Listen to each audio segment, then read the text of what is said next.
সই জালিয়াতি কাণ্ডে কামারহাটির তৃণমূল বিধায়ক মদন মিত্রকেও নোটিশ দেয় সিআইডি।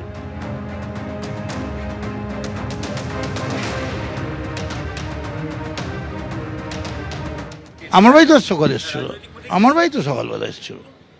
হ্যাঁ হ্যাঁ, সিআইডি আমার বাড়ি তো আজ সকালবেলা এসেছিল। হ্যাঁ, আমাকে ওই দিচ্ছে কোঅপারেট করার জন্য।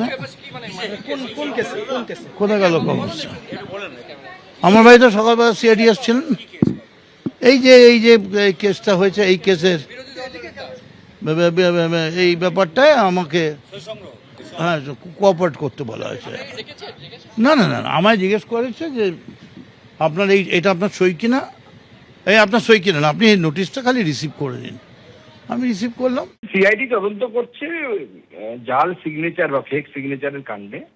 তাতে যারা যারা সংশ্লিষ্ট থাকবেন তাদেরকে সিআইডি ডাকছে। এর আগেও অভিষেক বন্দ্যোপাধ্যায়কে ডেকেছেন, তার সাথে এবার অভিষেক বন্দ্যোপাধ্যায়ের সাথে কুণাল ঘোষকেও ডেকেছে। তো স্বাভাবিকভাবে তাদের গিয়ে তাদের সহায়তা করা উচিত সিআইডির তদন্তে। এবং তো তৃণমূলের ভেতর থেকে তো এই দাবি উঠেছে, তৃণমূলের বিধায়করাই বলছেন যে আমাদের সই যদি জালি ভাবে বা ফেক ভাবে যদি কেউ করে থাকে তাহলে করে অবশ্যই তার বিরুদ্ধে যেন তার উপযুক্ত ব্যবস্থা পুলিশ নেয়। রাজস্বী, একই দিনে দুজনকে তলব, অর্থাৎ একদিকে অভিষেক বন্দ্যোপাধ্যায়, অন্যদিকে কুণাল ঘোষকে, অর্থাৎ একই দিনে দুজনকে তলব। তাহলে কি তাদের দুজনকেই মুখোমুখি বসিয়ে যে জিজ্ঞাসাবাদের সম্ভাবনা সেটা জোরালো হলো রাজস্বী? একদমই তাই, এটা একটা সম্ভাবনা অবশ্যই থেকে যাচ্ছে। কারণ একই দিনে প্রথমে অভিষেক বন্দ্যোপাধ্যায়কে ডেকে পাঠানো হয়েছে বেলা 12টার সময় নোটিশ দিয়ে, এবং সেই দিন অর্থাৎ রবিবারই দুপুরবেলা কয়েক ঘন্টার মধ্যেই আবার কুণাল ঘোষকেও ডেকে পাঠানো হয়েছে। এবং যে তথ্যে অসঙ্গতি বা বয়ানে মিলছে না, এই অমিলের জায়গাগুলোকে নির্দিষ্টভাবে চিহ্নিত করছে সিআইডি, এবং নির্দিষ্টভাবে চিহ্নিত করা জায়গাগুলো সম্পর্কে আরও একবার অভিষেক বন্দ্যোপাধ্যায়কে রবিবার দুপুরে জিজ্ঞাসাবাদ করা হবে। তারপরেও যদি অসঙ্গতি আছে বলে মনে হয় গোয়েন্দাদের, তখনই কিন্তু তারা কুণাল ঘোষের থেকে সেই অসঙ্গতির উত্তরগুলো চাইবেন। এবং কুণাল ঘোষের বক্তব্য যদি অন্যরকম হয়, অর্থাৎ অভিষেকের বয়ানের সঙ্গে না মেলে, তখনই দুজনকে মুখোমুখি বসিয়ে একেবারে স্পষ্ট জিজ্ঞাসাবাদের সম্ভাবনা কিন্তু রয়েই যাচ্ছে। ইতিমধ্যেই কুণাল ঘোষের বয়ান আগে নেওয়া আছে, আজকে শোভনদেব চট্টোপাধ্যায় এবং মদন মিত্রের বয়ান আরও একবার নেওয়া হয়েছে। এমনকি মদন মিত্রকেও সিআইডি নোটিশ সার্ভ করেছে এমনটাও জানা যাচ্ছে, এবং তাকে তলব করা হয়েছে কিনা সেই বিষয়টা এখনো পর্যন্ত স্পষ্ট নয়।